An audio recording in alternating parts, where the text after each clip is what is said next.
ঝাল ঝাল আলু আর বিনস দিয়ে চচ্চড়ি কিংবা তরকারি ছাই বড় খেতে কিন্তু দারুণ লাগে। একদম শুকনো শুকনো করে বানানো হয়। বাড়িতে সবজি না থাকলে রাতেতে রুটি কিংবা মুড়ির সাথে খাওয়ার জন্য দারুণ একটা খাবার। যে কোনো রান্নার তুলনায় এই চচ্চড়িটা কিন্তু তাড়াতাড়ি হয়ে যায়, তাই সময় কম থাকলে অবশ্যই করে বানিয়ে নিতে পারো। বিনস আর আলুটাকে একদম এইরকম ভাবে কেটে নেবো। তারপরে কড়াতে দিয়ে দেবো সর্ষের তেল। হ্যাঁ, সর্ষের তেল দিয়ে করলে কিন্তু ভালো লাগবে বেশি।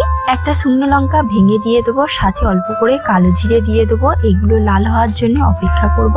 লাল হয়ে গেলে তারপরে দিয়ে দেবো পেঁয়াজ কুচি। এখানে আমি একটা পেঁয়াজ দিয়েছি। পেঁয়াজটাকে নেড়ে নিয়ে দিয়ে দেবো কেটে রাখা আলু বিনসটাকে। এবার আলু বিনসটাকে কড়াতে বেশ কিছুক্ষণ ভালো করে ভেজে নিতে হবে। বিন আর আলুর গাটা হালকা ভাজা ভাজা হয়ে গেলে দিয়ে দেবো একটা টমেটো দিয়ে বিনস আর আলুটা ভেজে নেবো আরো বেশ কিছুক্ষণ।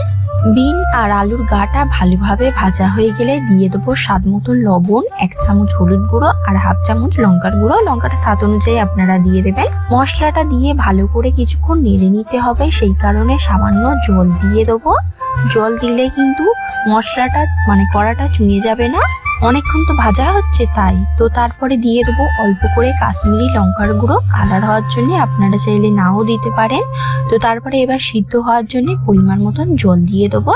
বন্ধুরা, আমার রেসিপি তোমরা অনেকেই দেখো, কমেন্ট করে জানাবেন কিন্তু কোথায় থেকে আমার রেসিপি দেখছো। দেখো, তারপরে আমি জল দেওয়ার পরে ঢাকনা দিয়ে দেবো সিদ্ধ হওয়ার জন্য।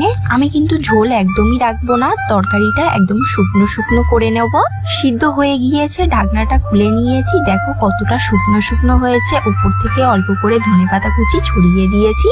লাস্টে দিয়ে দেবো অল্প করে গরম মশলার গুঁড়ো আর সামান্য চিনি, স্বাদটাকে ব্যালেন্স করার জন্য। সত্যি বলছি, এই ঝাল ঝাল নর্মাল তরকারিটা কিন্তু খেতে অপূর্ব হয়েছিল। যে কোনো খাবারের সাথে দারুণ লাগবে। বন্ধুরা, প্রতিদিন তো নিত্য নতুন রেসিপি ছাড়ি, তাই লাইক শেয়ার কমেন্ট করে আমার পাশে থাকবেন এইরকম নিত্য নতুন রেসিপি দেখার জন্য।